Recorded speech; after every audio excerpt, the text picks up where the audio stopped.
Pemirsa, Gubernur DKI Jakarta Basuki Cahayapurnama menegaskan akan mengikuti peraturan pemerintah terkait upah minimum provinsi. Ahok juga mempersilahkan pihak yang tidak setuju untuk menggugat ke Mahkamah Agung. Ahok mengatakan ia harus sejalan dengan PP yang dikeluarkan pemerintah terkait pengupahan. Meski demikian, pengusaha bersepakat menambah dari jumlah upah minimum provinsi yang ditentukan, sehingga UMP DKI Jakarta di angka 3,1 juta rupiah. Ahok juga mengatakan alasan buruh berdemo menuntut UMP adalah karena saat ini UMP di Karawang dan Bekasi lebih besar dibanding Jakarta. Tercatat UMP Karawang dan Bekasi pada 2016 akan mencapai 3,5 juta rupiah dengan rumus formula peraturan pemerintah. Komandonya biar disejajarkan.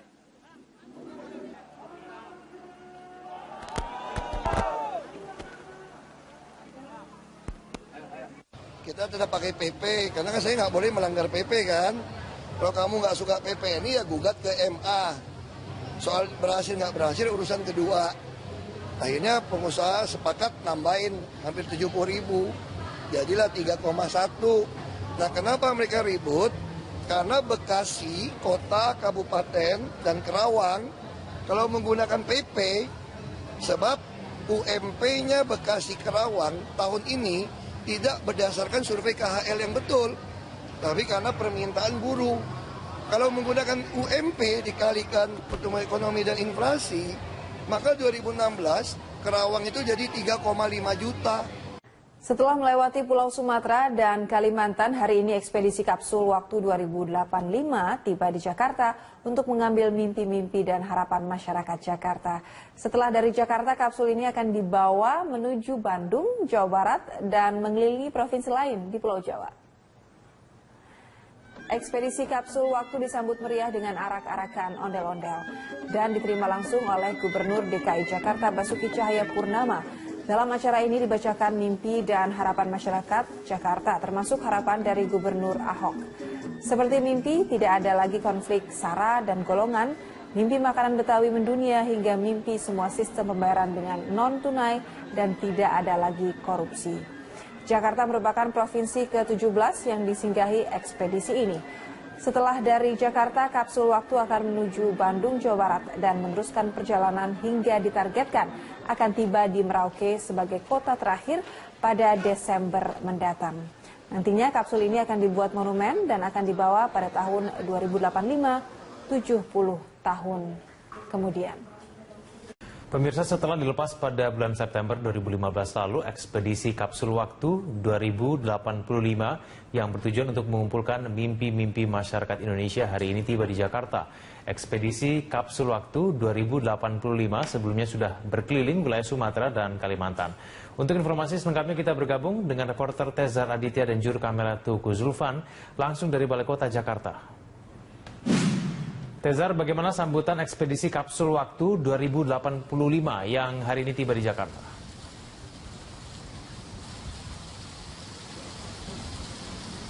Ya, Egan, tadi untuk sambutan dari ekspedisi kapsul waktu yang tiba hari ini di Jakarta disambut dengan antusias dan sangat meriah di Balai Kota Jakarta ini. Saya juga disambut dengan adanya tarian-tarian dari kesenian Jakarta, kemudian juga ada ondel-ondel dan juga Abang None yang juga turut menyambut di sini. Dan tadi tim ekspedisi diterima langsung oleh Gubernur DKI Jakarta Basuki Cahayapurnama. Acara sendiri berlangsung cukup singkat dengan pembacaan mimpi dan juga harapan dari ibu kota yang dibacakan tadi oleh seluruh lapisan masyarakat, dari anak SD, kemudian juga tadi ada siswa SMA, kemudian juga tadi dibacakan oleh Abang None, dan Gubernur DKI Jakarta juga membacakan mimpi dan harapannya untuk Indonesia selama 70 tahun mendatang.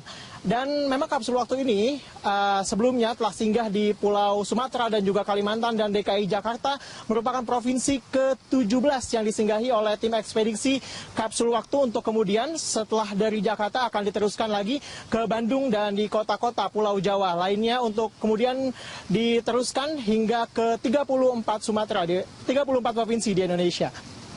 Egan. Ya, Tezar, sebetulnya apa harapan dari masyarakat DKI Jakarta terkait dengan kapsul waktu ini?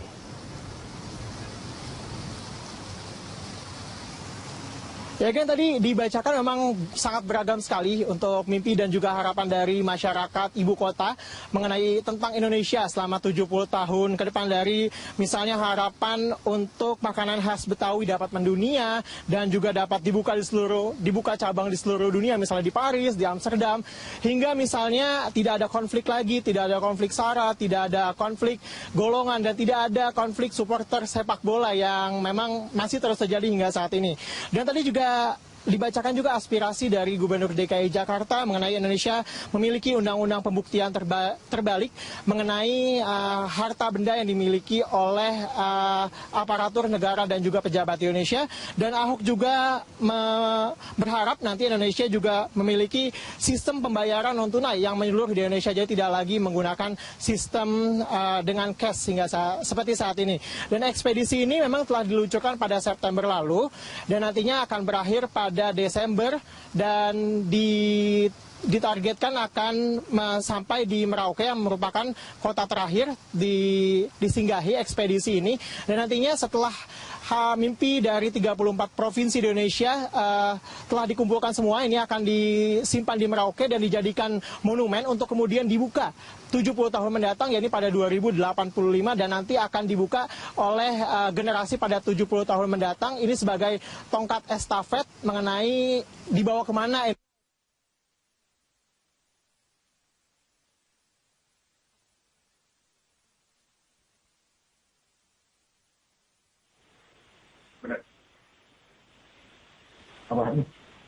Sampai ke mana pun jadi.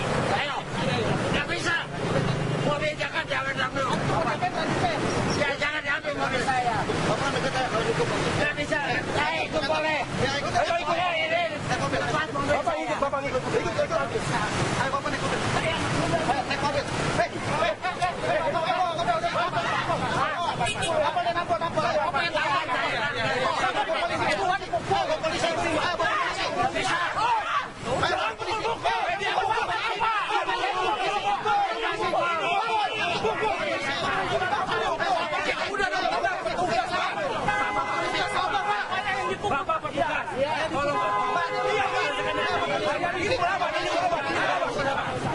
Kakek bernama Setiawan ini menolak petugas membawa mobil bak terbuka miliknya yang ia parkir di depan tokonya sendiri di Jalan Letjen Suprapto, kawasan Galur, Jakarta Pusat.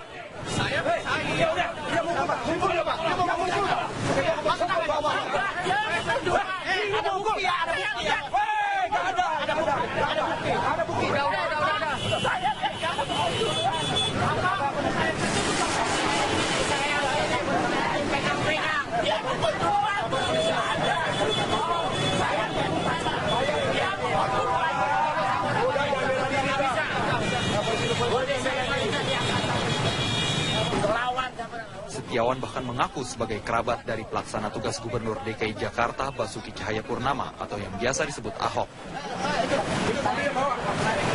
Saya berobat sama Ahok juga boleh.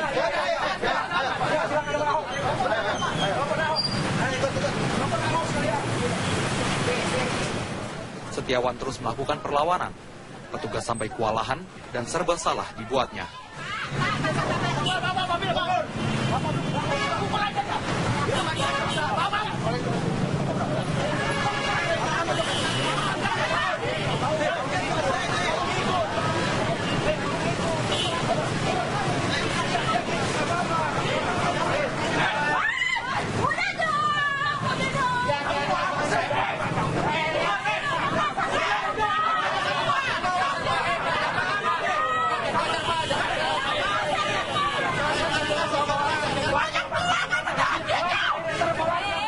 Petugas akhirnya tetap menderek mobil Setiawan yang parkir di trotoar jalan di mana terdapat tanda dilarang parkir. Dari Jakarta, Asben Benef, TV One mengabarkan. Zebra hari kelima kemarin yang dilakukan Jakarta Pusat diantaranya mendapati seorang anggota TNI yang melepas baju saat mengemudi. Sementara di Jakarta Utara, sedikitnya 100 pengendara sepeda motor disidang di tempat lantaran memutar arah.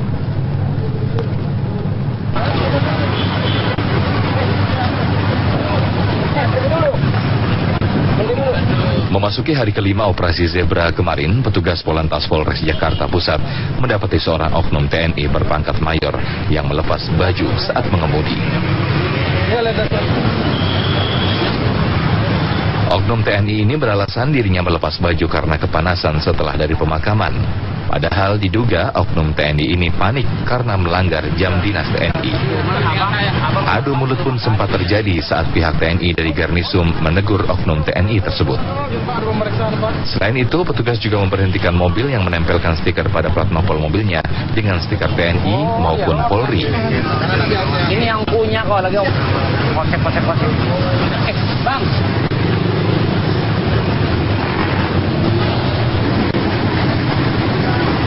Sementara di Jakarta Utara, Satuan Lalu Lintas Wilayah Kota Jakarta Utara menggelar operasi Zebra dan menjaring ratusan pengendara sepeda motor yang melanggar lalu lintas.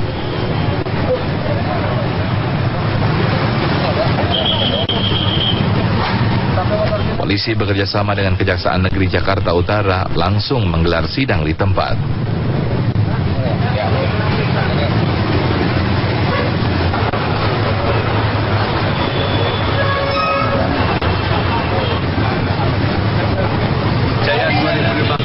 Ini dimulai dari tanggal 22 Oktober sampai 4 November 2015. Kemudian untuk yang menjadi TO atau sasaran adalah pengendara sepeda motor yang melawan arus dan angkutan umum yang naik turun penumpang tidak pada tempatnya. Kenapa itu menjadi TO kami atau target operasi? Karena itu yang berpotensi fatalitas laka lantas berakibat meninggalnya orang lain.